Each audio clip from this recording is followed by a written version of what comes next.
and these were the bees that were left behind. So they have no way of reproducing more baby bees. They have really no incentive to build a hive. They would just live out the rest of their little bee lives if you didn't call a beekeeper, so it's a good thing you did. And I actually have another queen in my pocket that I can offer them. So I have this queen that was mailed to me a few days ago, but she's in this little box, and at the end is a tube full of fondant candy. And the idea is that once you put her in with a new colony, the bees will get used to her scents and they will chew their way through this sugar and release her from the box.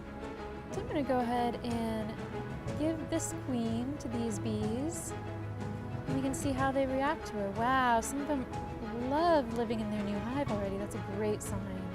So I'm going to take some of this old beeswax, and I'm just going to kind of stick her queen cage right to the bottom of that frame.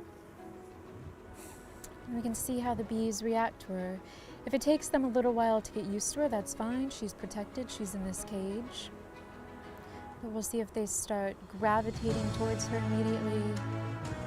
They start trying to take care of her. Right now the bees are being attracted to the scents of the queen, and you can see they're going to her quite quickly, and they're very curious about her. And we have some bees at the end of the box. They're already trying to eat through the fondant sugar to release the queen, which is an excellent sign. It confirms more than likely that they do not have a queen with this colony, but secondly, and most importantly, it lets us know that there's a good chance that they will be accepting of this queen. And you can see the side of this queen cage says Cordovan hybrid. That's the breed of bee that the queen is.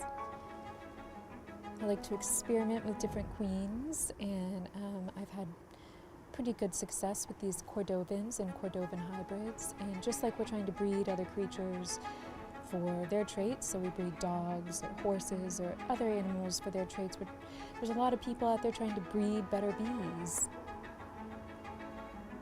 For me, I like this particular breed of bee. They tend to have a very good temperament, very gentle and docile. They tend to be decent honey producers, but they also overwinter well here in Texas.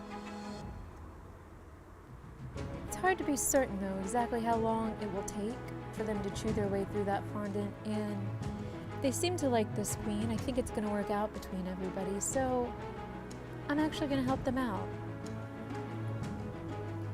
I'm going to do this because there were also some deceased bees in this box, and I want to make sure that they're not blocking up the entrance of that tube, and the bees won't be able to access their new queen. So let's see. Usually I have a bobby pin in my hair, but I don't have that, so I'm going to use the shoelace on my boot here. You can see some bees are already trying to chew their way through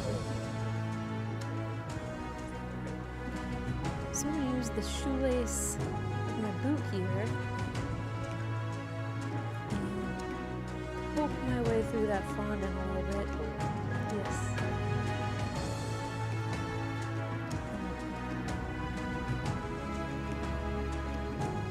I'm going to dig my way a little bit through the fondant, take some out and make it easier for the bees, but this is all bee food, so I'm going to put it right back in the hive. Every little bit I take out. You can see they're already, sorry Alan, you can see they're already chewing their way through there. Every little bit I take out will help them. I want to be real careful not to poke too hard. I don't want to injure the queen, of course, but I do want to make a nice size hole for them to access the queen, and for me to be sure that I can move those dead bees out of the way. There we go. And I want to check on my queen on the other side.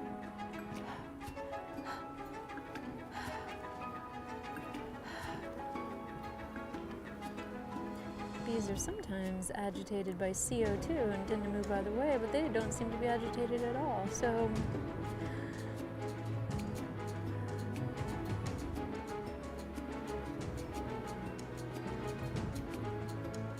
wow. So she is right on that screen, and she is exchanging scents with all of these worker bees. They're all getting used to each other. Wow, that's a great sign. I see no defensive behavior on the part of these bees. They're being very welcoming to the queen. And we've got some bees trying to chew their way through to release the queen. Come on, silly bees. So I don't know if you can see, but the queen is right here. Make this. So now that I've poked a hole through that candy fondant, they could release the queen by the end of the day, really.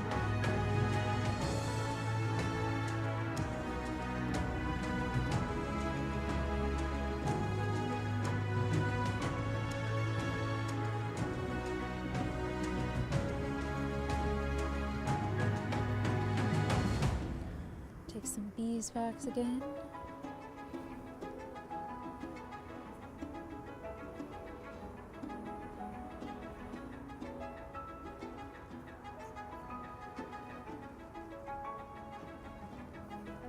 So I'm going to put the queen into the new hive.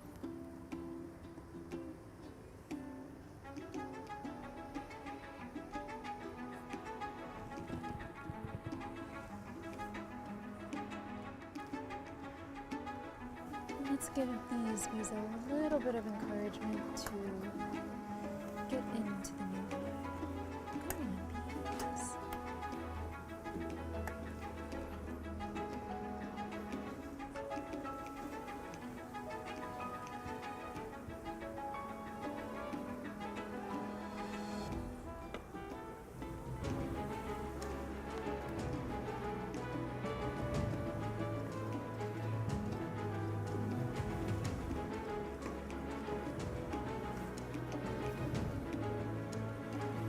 Great behavior to see during a bee removal is this. These bees that have their abdomens sticking up in the air and they're flapping their wings. They're fanning a pheromone, a scent. They have a gland at the back of their abdomen. We call it the Nasanov gland. And you can't see it all the time, but right now when the bees have their abdomen flexed up, you can see it. It's exposed and it's fanning a scent to all the other bees, saying, get into the beehive, this is where our queen is. One other interesting behavior, so these bees right here are festooning. They're hanging in these little living chains of bees, linking their legs together. This is a behavior associated with comb building. It's also a sign that they feel like the new hive. And this is a great sign that they like their new queen.